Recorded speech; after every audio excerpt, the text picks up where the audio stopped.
इस खबर के प्रायोजक हैं Lohianagar mount Carmel high school, Gyansthali high school और LMC कम्युनिकेशन।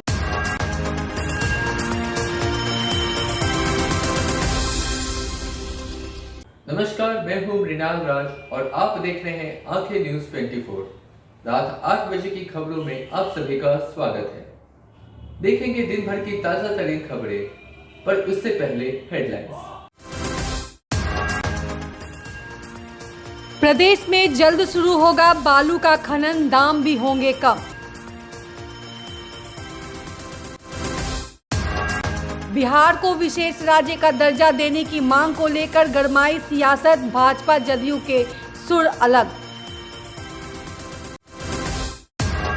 WHO ने एक बार फिर कोरोना के नए वेरिएंट ओमिक्रॉन को बताया बड़ा खतरा, सभी देशों को सतर्क रहने को कहा। पछुआ हवा के प्रभाव से राज्य में पारे का गिरना जारी, ठंड बढ़ी।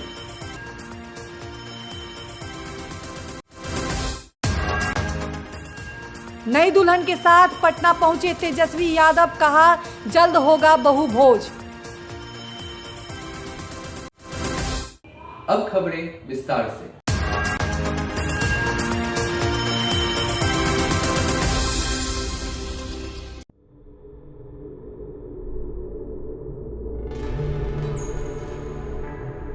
बिहार में काली कमाई के लिए बदनाम बालू एक बार फिर से चर्चा में है। खबर यह है कि बिहार में बालू की बहार फिर से लौटने वाली है।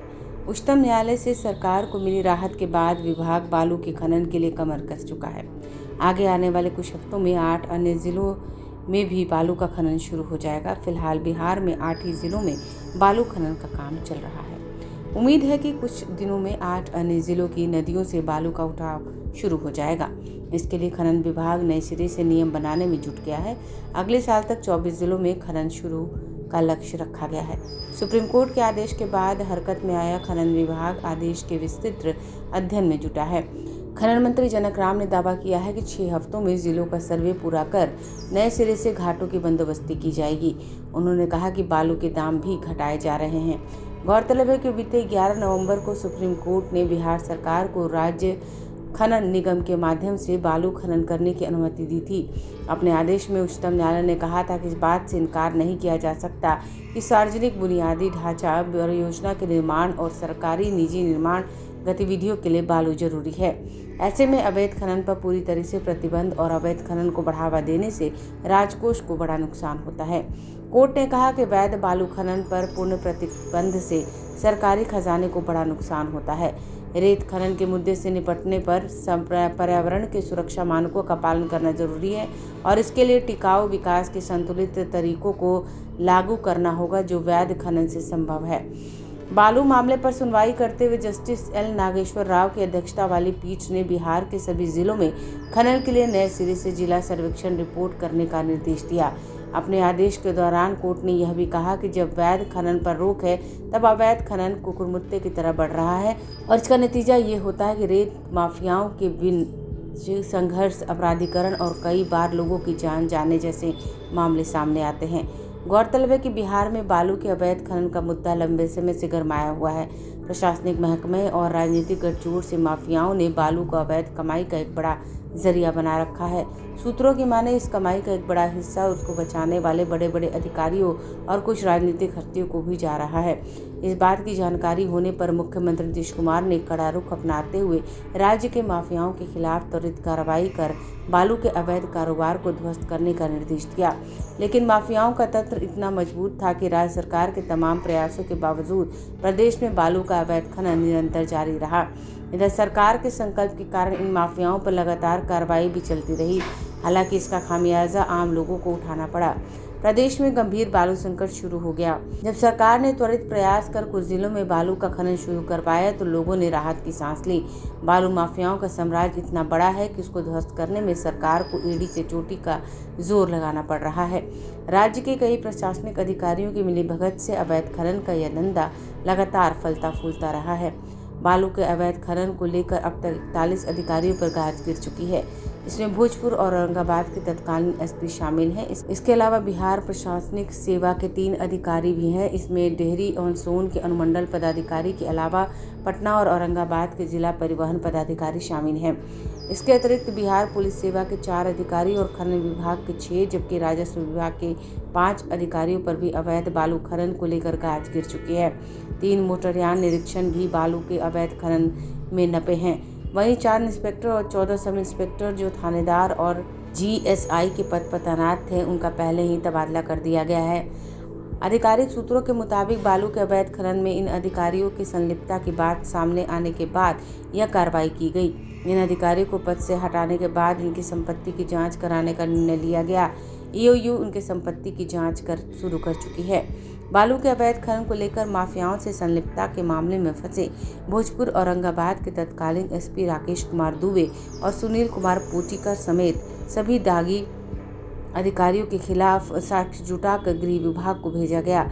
जब जाकर इन अधिकारियों के खिलाफ कार्रवाई शुरू हुई। औरंगाबाद के DTO अनिल कुमार सिन्हा और पटना के DTO पुरुषोत्तम कुमार पर भी विभागीय जांच की गाज गिरी। दागी अधिकारियों के संपत्ति की जांच के लिए जांच का दायरा व्यवस्थित किया गया। इस दौरान कई बिंदुओं पर तहकीकात चालू है। बहरहाल सरकार प्रदेश में बालू घोटाले में संलिप्त लोगों और इसमें अवैध कारोबार पर लगाम लगाने के लिए कमर कस चुकी है। धीरे धीरे ही से ही प्रदेश में बालू खनन का कार्य ऑर्डर में आने लगा है। उम्मीद है आने वाले दिनों में बिहार बालू माफियाओं के अवैध खनन के धंधे से बाहर निकालकर बालू के वैध खनन की ओर बढ़ेगा। इससे आम लोगों को राहत मिलेगी ही सरकार को भी बड़ी मात्रा में राजस्व प्राप्त होगा। ब्यूरो रिपोर्ट, आंखें न्यूज़ 24।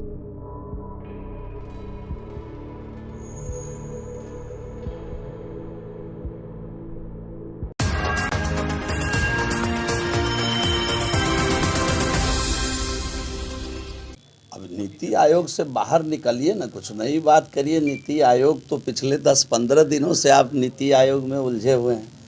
बिहार सरकार पिछले 15 वर्षों में अद्भुत काम किया है। बिहार के होने के नाते क्या ये बात आप लोग को भी दिख रहा होगा, हम समझते हैं। तो नीति आयोग तो एक पैरामीटर है, उस पैरामीटर के आधार पर कुछ जजमेंट रिपोर्टें आती है नीति आयोग का।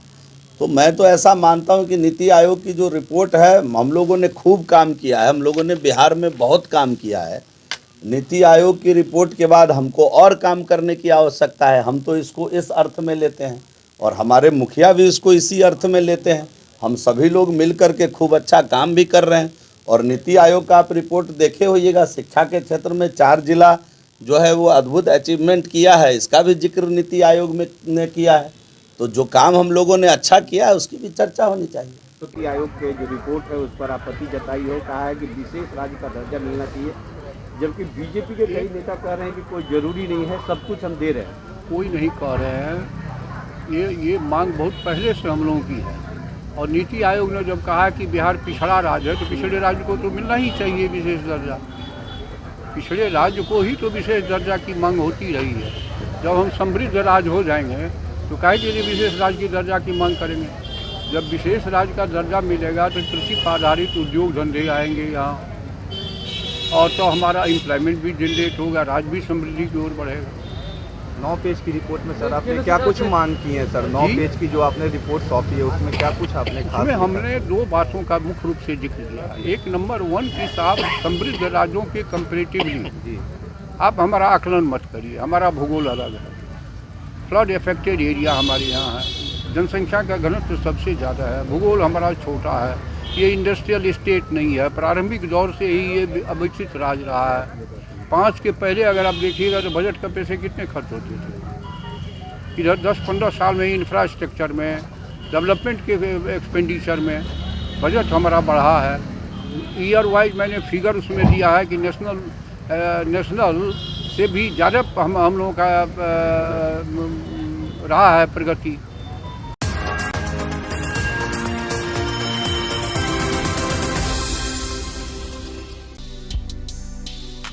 विश्व स्वास्थ्य संगठन ने एक बार फिर कोरोना के नए वेरिएंट ओमिक्रॉन को बड़ा खतरा बताते हुए विश्व भर के देशों से इससे निपटने के लिए कारगर तैयारी करने को कहा है। WHO के अनुसार कुछ ऐसे संकेत और साक्ष्य मिले हैं जिनसे यह पता चलता है कि ये वेरिएंट वैक्सीन से पैदा हुए प्रतिरक्षा प्रणाली को चकमा दे सकता है। हालांकि अभी इसके गंभीर होने के संकेत नहीं मिले हैं।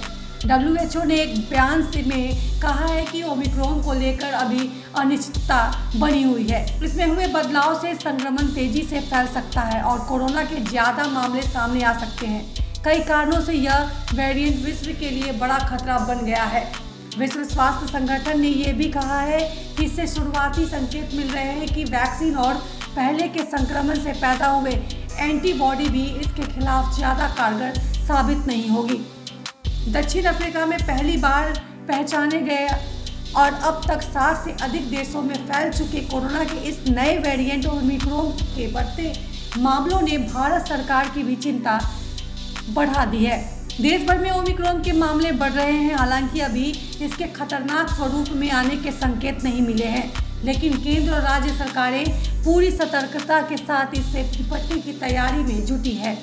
इस बीच IIT के वैज्ञानिक ने एक अच्छी खबर दी है। दिल्ली IIT ने RT-PCR जांच की एक नई तकनीक विकसित की है, जिससे महज 90 मिनट में कोरोना के ओमिक्रॉन संक्रमण की पुष्टि हो सकेगी। ट्रायल के दौरान सकारात्मक परिणाम मिलने के बाद IIT अब इसे किट के रूप में बाजार में लाने की तैयारी में जुट गया है।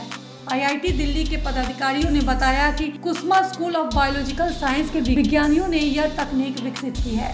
RT-PCR जांच की नई तकनीक ओमिक्रॉन के म्यूटेशन के आधार पर बनाकर तैयार की गई है, जो किसी अन्य से मिलती है।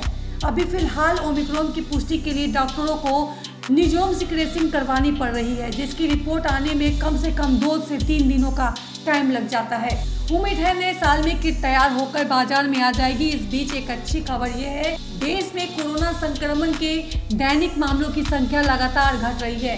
पिछले 24 घंटों में कोरोना के 6000 से नीचे मामले दर्ज किए गए हैं। इस दौरान संक्रमण से 250 लोगों की मौत हुई है। ताज़ा आंकड़ों के अनुसार देश में कोरोना से ठीक होने वालों की संख्या 3,41,38,000 से ऊपर हो गई है। वहीं संक्रमण से जान गंवाने वाले का आंकड़ा 4,75,000 से ऊपर पहुंच गया है। देश में अब तक कोरोना वैक्सीन की लगभग 134 करोड़ डोज लगाई जा चुकी है। लेते हैं एक छोटा सा break. I am Shalini Singh, principal of Ludhianagar Mount Carmel School. Here in our school, we give best education and good environment to our students, where they can learn well. We provide here well-equipped lab, well-equipped, well-stocked library. We have here well-trained teacher also. We have a sports playground for cricket, volleyball, football, and also provision for indoor activities. So we have here security system, information and communication technology. So we have all facilities here in our school where students feel comfortable and secure.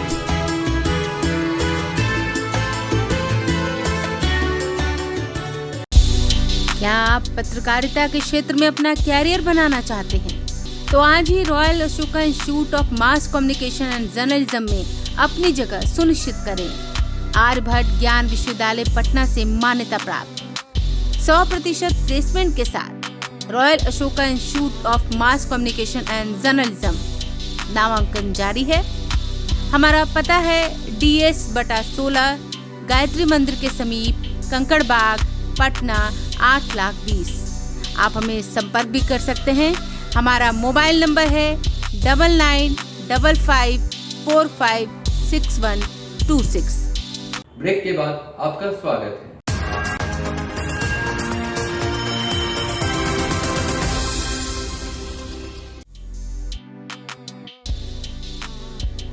पछुआ हवा के प्रभाव से राज्य में पारे का गिरना जारी है। बीते 36 घंटों के दौरान प्रदेश के न्यूनतम और अधिकतम तापमान में 2 डिग्री के आसपास गिरावट दर्ज की गई है। न्यूनतम तापमान 8 से 10 डिग्री सेल्सियस के बीच तथा अधिकतम तापमान 24 से 26 डिग्री सेल्सियस के बीच रिकॉर्ड किया जा रहा है। मौसम विज्ञानियों की माने तो पछुआ हवा की गति में वृद्धि होने के कारण तापमान में धीरे धीरे गिरावट देखी जा रही है। 16 दिसंबर तक राज्य में न्यूनतम तापमान 8 से 10 डिग्री या उससे थोड़ा बहुत अधिक होने की संभावना है। अगले 24 घंटों के दौरान न्यूनतम तापमान में कोई उल्लेखनीय परिवर्तन नहीं होगा। सुबह के समय 1 या 2 स्थानों पर हल्के और मध्यम स्तर का कोहरा रहने की संभावना है। राज्य का मौसम शुष्क बना हुआ है। समस्तीपुर के पूसा में न्यूनतम तापमान सबसे कम से 7.0 डिग्री सेल्सियस दर्ज किया गया। वहीं पटना के न्यूनतम और अधिकतम तापमान में 1 डिग्री की गिरावट देखी गई। पटना का न्यूनतम तापमान 9.4 डिग्री सेल्सियस और अधिकतम तापमान 24.2 डिग्री सेल्सियस दर्ज किया गया। मौसम वैज्ञानिकों की माने तो प्रदेश में पछुआ हवा की गति में वृद्धि होने के कारण तापमान में धीरे धीरे गिरावट देखी जा रही है। धुंध के कारण सबसे कम दृश्यता गया में 500 मीटर दर्ज की गई। मौसम विभाग के केंद्र के अनुसार पूरे प्रदेश में पछुआ हवा का प्रभाव जारी है। अगले 24 घंटे के दौरान न्यूनतम तापमान कोई उल्लेखनीय परिवर्तन नहीं होगा। सुबह के समय प्रदेश के 1 या 2 स्थानों पर हल्के व मध्यम स्तर का कोहरा छाए रहने की संभावना है। मौसम विज्ञान के अनुसार रविवार की तुलना में सोमवार को न्यूनतम तापमान में गिरावट देखी गई, जिसमें फारबिसगंज में 2 डिग्री, बांका में 1.6 डिग्री, जमुई में 1.1 डिग्री, नवादा में 1.1 डिग्री, पटना में 0.6 डिग्री, गोपालगंज में 2.1 डिग्री और मुजफ्फरपुर में 1 डिग्री की गिरावट देखी गई।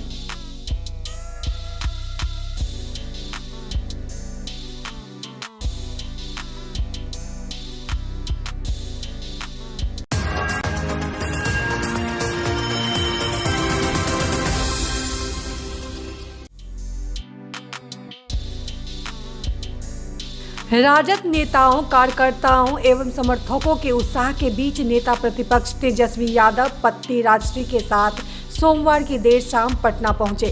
सरकारी आवास में पहुंचते ही सबसे पहले राबड़ी देवी ने अपनी बहनों जलेबी देवी एवं पन्नी देवी के साथ नई बहू एवं बेटी की अगवानी की। बेटे को टीका लगाया। परंपरा के मुताबिक बहू बेटे ने टोकरी में पांव रखकर घर में प्रवेश किया। यह खुशी का क्षण था, लिहाजा समर्थकों ने जमकर पटाखे छोड़े। गांव से आई महिलाओं ने मंगल गीत गाए। इसके पहले हवाई अड्डे पर राजद कार्यकर्ताओं की भीड़ ने बैंड बाजों एवं नगाड़ों के साथ उनका स्वागत किया। उत्साहित समर्थकों ने फूल बरसाए। उसके बाद समर्थकों के काफिले के साथ तेजस्वी घर की ओर रवाना हुए। वह जिस गाड़ी में बैठे थे उसे फूलों से सजाया गया था। राबड़ी देवी के आवास में दोपहर से ही चहल पहल थी। राजद की ओर से सबसे पहले प्रवक्ता मृत्युंजय तिवारी ने दोपहर बाद तेजस्वी के आने की सूचना दी। इसके बाद समर्थकों की बेकरारी बढ़ गई। राजद के प्रदेश अध्यक्ष जगदानंद सिंह ने पार्टी के विधायकों एवं प्रमुख नेताओं को राबड़ी देवी के आवास में तेजस्वी एवं दूल्हे के आने से पहले ही आमंत्रित कर लिया था। एक एक कर कई नेता आते गए। आवास में दुल्हन के स्वागत की जोरदार तैयारी थी। नई दुल्हन का परंपरागत तरीके से स्वागत किया गया। इसके लिए आवास में पहले ही फूल माला का इंतजाम कर लिया गया था। लालू परिवार की परंपरा से अलग दिल्ली में बिना शोर शराबे के हुई शादी के बाद अब पटना में बहु भोज का आयोजन होना है। तेजस्वी ने मीडिया को बताया कि तिथि जगह तय कर ली जाएगी। सभी प्रमुख लोगों को आमंत्रित किया जाना है। बड़ी संख्या में लोगों को बुलाया जाएगा। माना जा रहा है कि खरमास को देखते हुए बहु भोज का आयोजन 15 जनवरी के बाद किया जाएगा।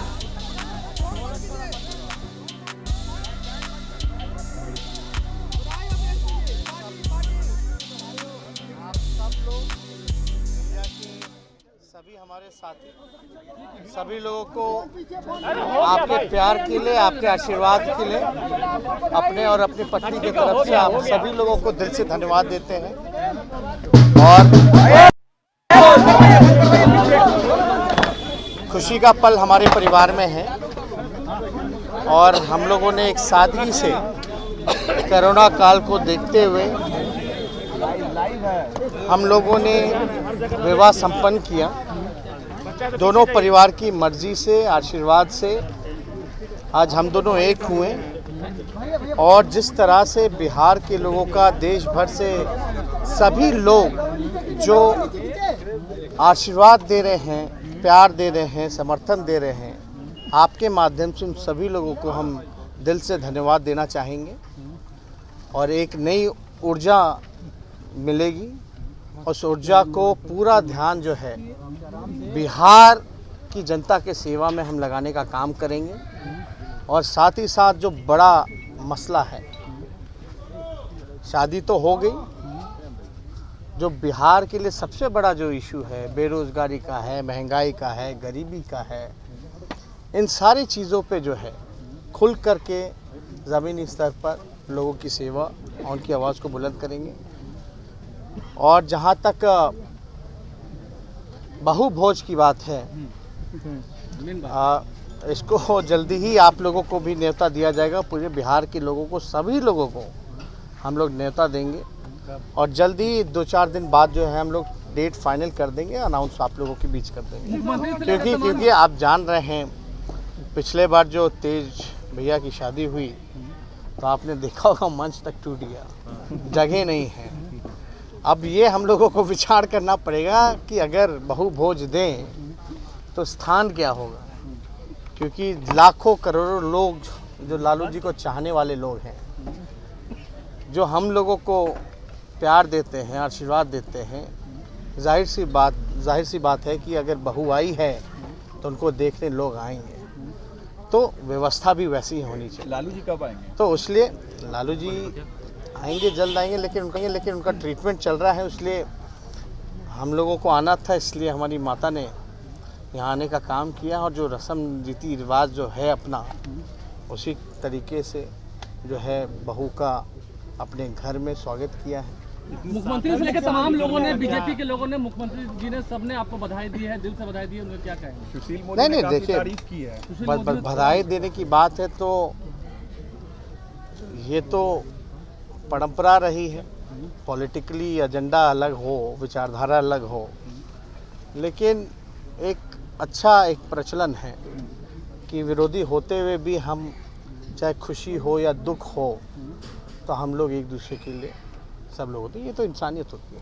इतना सादी तरीके से शादी करने का क्या रीजन रहा है? अचानक तेज विजय से खुशखबरी दे दी आपने। अच्छा, शादी कभी छुपता है? हम लोग को लगा कि परिवार है, 2 परिवार एक दूसरे को और अच्छे से जाने पहचाने। अब मान लीजिए प्रधानमंत्री, राष्ट्रपति सब लोग आते तो हम लोग तो पूरे सभी परिवार के लोग उसी में उलझे रहते हैं, तो एक दूसरे को जानने का, बैठने का मौका कहाँ मिलता। और कोरोना काल में आप ही बताइए कैसे किया जाता। लेकिन फिर भी वो अलग बात है, हर चीज़ का हम लोग जो है ख्याल रखते हैं। हम लोग भी चाहते हैं कि भाई सब लोगों को खुशियाँ तो बांटने से बढ़ती हैं, और जब खुशियाँ बढ़ेंगी, बढ़ाने वाला काम क्यों ना करें? बधाई हो नहीं, सब लोग जिनसे आपने शादी की उनका नाम क्या है? देखिए, रेचल उर्फ राजश्री। तो अब राजश्री इसलिए उन्होंने खुद स्वयं तय किया कि वो राजश्री कहलाएंगी, क्योंकि लोगों को प्रोनाउंसिंग में, कहने में, यहाँ के लोगों को या किसी के लोगों को दिक्कत ना हो। और राजश्री जो नाम दिया है, हमारे पिताजी ने ही नाम दिया है, तो अब यादव रहेगा और क्या। बेटर हाफ आने से सबसे डबल होगा।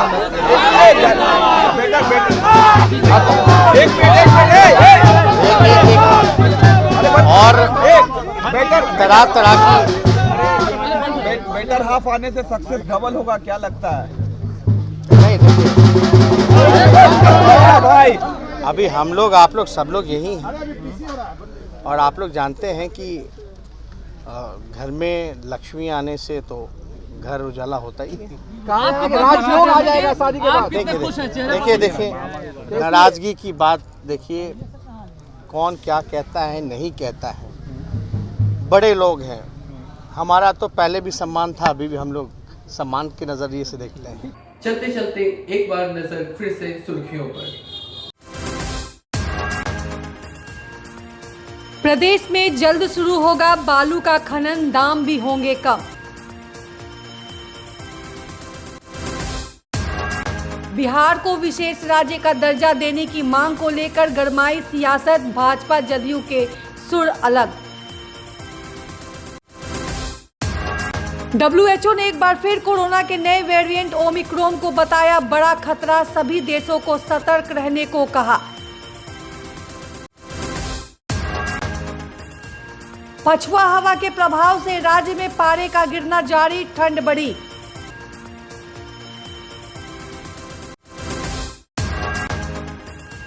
नई दुल्हन के साथ पटना पहुंचे तेजस्वी यादव, कहा जल्द होगा बहु भोज। अगर आपने अभी तक हमारे चैनल को सब्सक्राइब नहीं किया है तो तमाम और बड़ी खबरों के लिए हमारे चैनल को सब्सक्राइब करें और देखते रहें आंखें न्यूज़ 24, नजर हर खबर पर।